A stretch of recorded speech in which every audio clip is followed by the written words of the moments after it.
एक समय की बात है, उत्तराखंड के किनारे एक छोटे से शांत गांव में रौनक नाम का एक युवा लड़का रहता था। भैरव अपने क्रोधी स्वभाव और चंचल मन के कारण गांव भर में प्रसिद्ध था।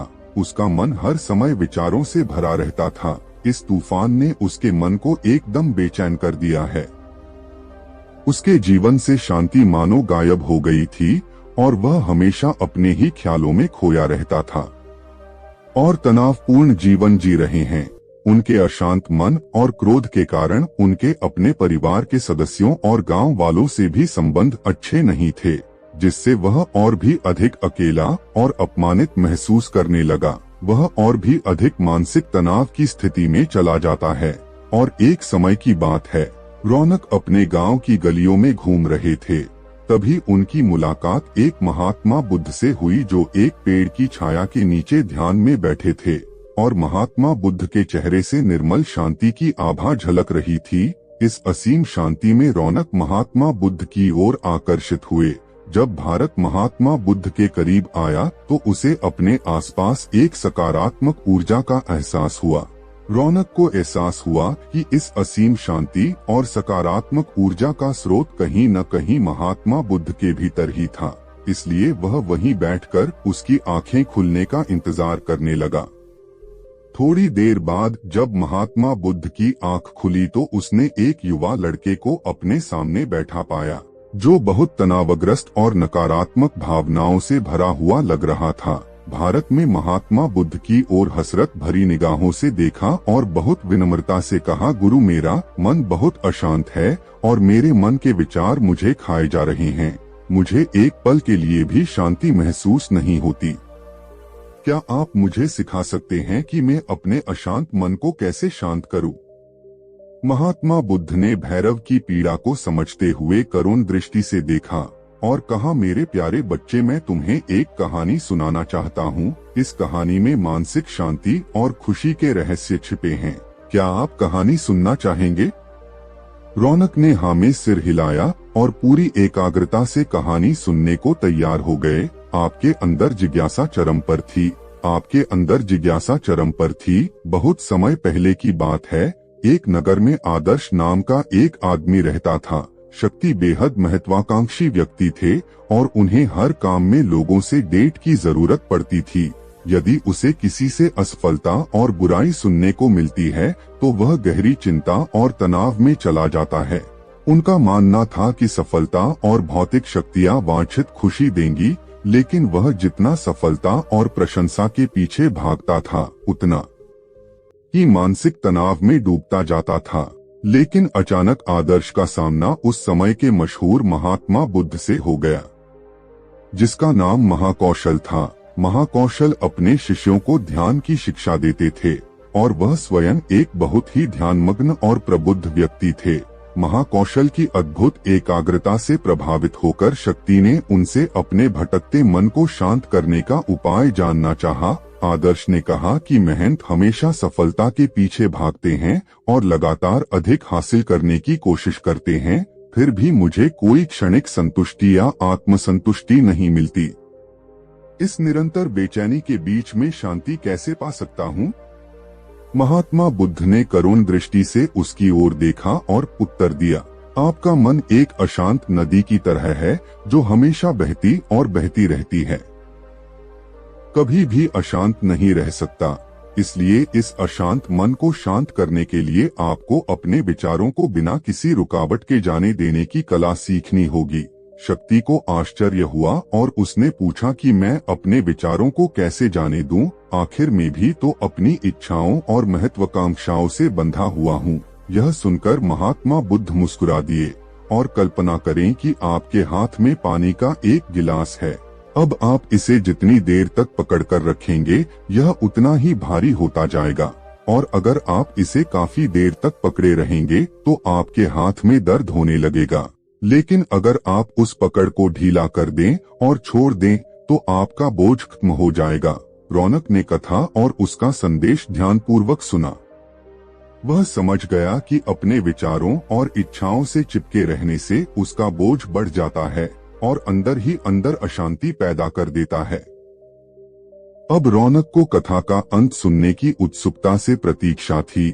महात्मा बुद्ध ने कहानी जारी रखते हुए कहा कि शक्ति ने महात्मा बुद्ध के शब्दों के बाद विचारों को छोड़ने का अभ्यास करना शुरू कर दिया। वह बिना किसी पूर्व निर्णय के अपने विचारों और भावनाओं को आते और जाते देखता है। अब उसने विचारों को पकड़ना बंद कर दिया था।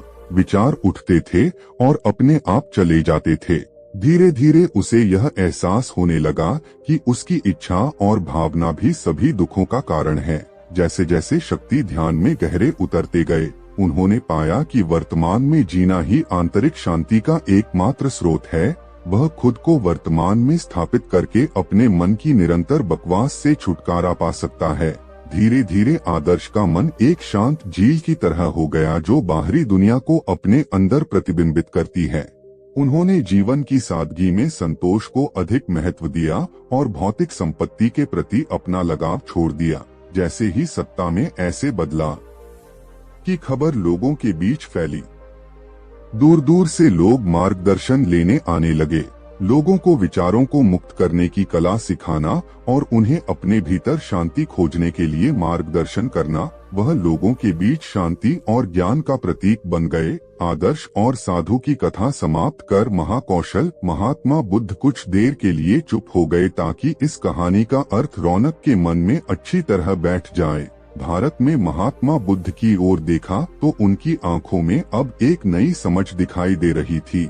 भैरव ने धीरे से कहा कि मुझे इस कहानी में ज्ञान दिखता है, लेकिन मैं इसे अपने जीवन में कैसे लागू करूं? मैं अपने अशांत मन को कैसे शांत कर सकता हूं? रौनक के इस सवाल पर महात्मा बुद्ध गर्मजोशी से मुस्कुराते हैं और फिर कहा कि अशांत मन को शांत करने का अभ्यास आत्म जागरूकता से शुरू होता है।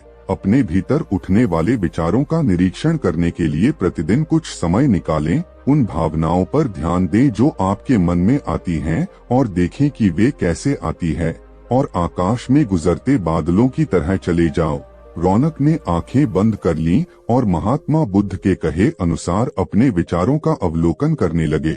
जैसे ही उसने अपने भीतर उठने वाले विचारों पर ध्यान देना शुरू किया, उसे एहसास हुआ कि इसलिए उसे चिंता और इच्छाओं की एक निरंतर धारा अपने अंदर बहती हुई महसूस हुई। सिर्फ एक एहसास ने ही नहीं, उसे एक अद्भुत शांति का एहसास कराया। उन्हें यह भी एहसास हुआ कि यह सभी विचारों और भावनाओं से अलग है।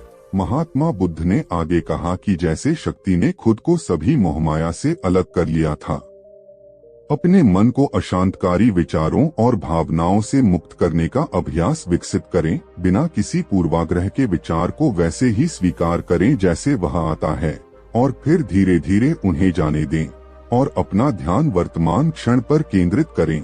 लेकिन रौनक ने टोकते हुए कहा कि क्या होगा अगर विचार और भावनाएं इतनी मजबूत हों कि वे बनी ही रहे और दिमाग से निकलने से इनकार कर दें।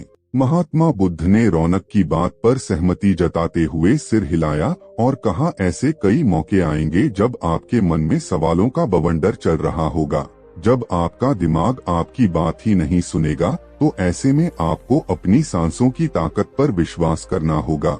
एक बार फिर भिक्षु ने रौनक से कहा, अपनी आंखें बंद करो और अपनी सांसों पर ध्यान केंद्रित करने के लिए अपने पेट को ऊपर उठता हुआ और मथता हुआ महसूस करो।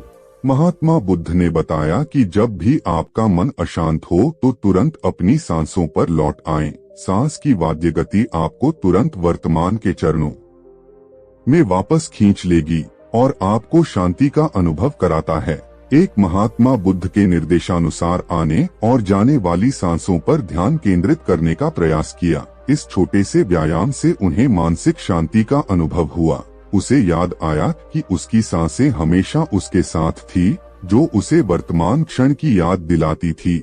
आराम और शांति लाता है। रौनक के इस विकास को देखकर महात्मा बुद्ध मंद मंद मुस्कुराए और बोले, मेरे प्रिय, बेचैन मन को शांत करना एक ऐसी साधना है जिसके लिए बहुत प्रयास और दृढ़ इच्छा शक्ति की आवश्यकता होती है, क्योंकि लगातार व्यायाम से मांसपेशियां मजबूत होती हैं। उसी तरह नियमित अभ्यास से मन भी शांत होता है। स्वीकृति में सिर हिलाते हुए एक महात्मा बुद्ध को धन्यवाद देते हुए उन्होंने वादा किया कि आज से वह अपने अशांत मन को शांत कर सकेंगे और अपनी गैर शक्तियों को मुक्त कर सकेंगे और अपने भीतर शांति पाने के लिए इस यात्रा पर निकलने में सक्षम हो सकें। महात्मा बुद्ध ने रौनक के कंधे पर हाथ रखा और कहा कि मुझे आपकी क्षमता पर बहुत विश्वास है और आपको जल्द ही अपनी आंतरिक शांति मिलेगी, लेकिन याद रखें कि यह आसान नहीं होगा। लेकिन अगर आप दृढ़ इच्छा शक्ति और खुले दिल से प्रयास करेंगे तो आप निश्चित रूप से वह टुकड़ा पा लेंगे जो आपके अंदर है। उस दिन से रौनक अपने अशांत मन को शांत करने का प्रयास करने लगे और हर दिन ध्यान करने के लिए एक अलग समय निर्धारित करें। उसने अपने मन में उठने वाले विचारों को बिना किसी रोक टोक के जाने दिया और अपनी सांसों के जरिए खुद को वर्तमान में बनाए रखने की कोशिश की। समय के साथ अभ्यास करते हुए रौनक को अपने अंदर शांति का अनुभव हुआ। जैसे जैसे समय बीतता गया, रौनक को ज्ञान और शांति का स्रोत कहा जाने लगा। ग्रामीण अपने अशांत मन को शांत करने के लिए रौनक के पास आते हैं। महात्मा बुद्धों के शिक्षक आत्म जागरूकता की शक्ति को साझा करते हैं और दूसरों को महात्मा बुद्धों को पढ़ाने में मदद करते हैं और आंतरिक शांति पाने की शिक्षाओं को साझा करते हैं। इसके साथ ही उन्होंने अपनी सांसों पर ध्यान देने और अपने विचारों को मुक्त करने की कला भी सिखाई। ऐसे निवासियों का विकास हुआ और उन्हें मन की अमूल्य शांति मिली। महात्मा बुद्ध की शिक्षाओं और रौनक द्वारा संचालित अभ्यास के माध्यम से विचारों को त्यागने और वर्तमान में जीने की कला दूर दूर तक फैल गई है। उन्होंने कई लोगों की जिंदगी बदल दी और जैसे जैसे समय बीतता गया, उनकी जिंदगी और भी बदलती गई। रौनक का शांत प्रभाव उसके गांव की सीमाओं से परे तक फैला हुआ है। आसपास के गांवों और शहरों से लोग रौनक के परिवर्तन की कहानी सुनते हैं, उनसे सलाह लेने आते हैं। मन के बोझ तले दबे लोगों के लिए भारत आशा की किरण बन गया। भारत की शिक्षाएं केवल ध्यान और प्रवचन तक ही सीमित नहीं थीं, बल्कि वह रोजमर्रा के काम जागरूकता के साथ करने पर ज्यादा जोर देते थे। वह लोगों को अपनी भावनाओं के प्रति जागरूक रहने की याद दिलाते थे। इस बात पर ध्यान दें कि आप दिन भर में क्या कहते हैं और अपने आसपास होने वाली घटनाओं पर आप कैसे प्रतिक्रिया करते हैं। हर काम पूरी जागरूकता के साथ करें। जब आप खाएं तो प्रत्येक टुकड़े के स्वाद का आनंद लें। जब आप सूर्य की रोशनी के सामने खड़े होते हैं तो उसकी गर्मी महसूस करते हैं। लोग क्या कहते हैं उसे ध्यान से सुनें और समझें। छोटे छोटे बदलावों से लोगों के जीवन में चमत्कारिक परिवर्तन आए। रौनक की शिक्षाओं से लोगों ने सीखा कि जीवन का आनंद वर्तमान में जीने में है। दोस्तों, मुझे आशा है कि आपने इस वीडियो से बहुत कुछ सीखा होगा। नमो बुद्धाय।